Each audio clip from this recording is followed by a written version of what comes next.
as long as possible. The life expectancy is getting longer and longer. Patients want to have a good quality of life, so enjoy the life and have minimal risk of for bleeding. So we try to have always a curative treatment choice. So just and the best way would be one operation for the whole of the life. So I think it's a very important factor. So if you have more development of your prosthesis, so you're getting better hemodynamic performance of the prosthesis on the first hand, and on the other hand also a longer longevity of your prosthesis. So it would be the best choice for the patients. So as you see, some risking the life.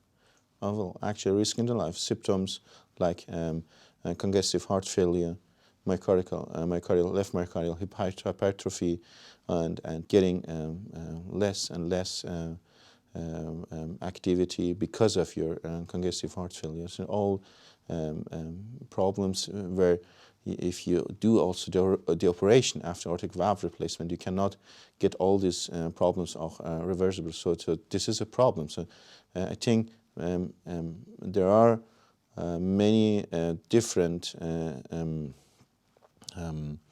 opinions of referral colleagues who do see all these patients, but they try to move the time of the operation as late as possible, and I think it's a very big problem. My first case was a younger patient, I think 22 years old.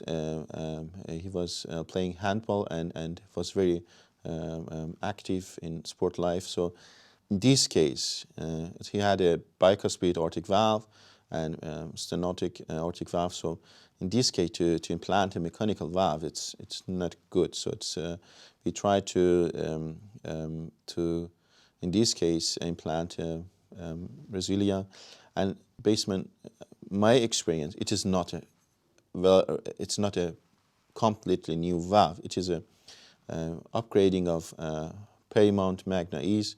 So you see this as the same stent and the same design. So for my surgical experience, it's upgrading of the leaflets and also using another anti-calcification treatment on this valve. So we had this paper with experimental investigation of the longevity of the valve. So this is a very respectful group in Belgium who did this papers, and the procedure was done through mini thoracotomy and with 3D camera, and it was very fine. The patient was stable. There was no problem with transvalvular or perivalvular leakage and no relevant gradient. So patients now now active again and playing handball, and there's no problem with that. So he's happy, we are happy. So also in other cases, I think we have done this. We have implanted about 50 or 60 cases of Resilia. So if you look at our experience in the last 5 years, so the normal age for a replacement of the valve is about 65. So in these patients, we try to use a biological valve. So if you go 10 years younger or younger patients, so based on guidelines, they recommend using a mechanical valve. There is a significant trend to go for more biological valve. You treat these patients, you give quality of life, and they can work, they can have their life,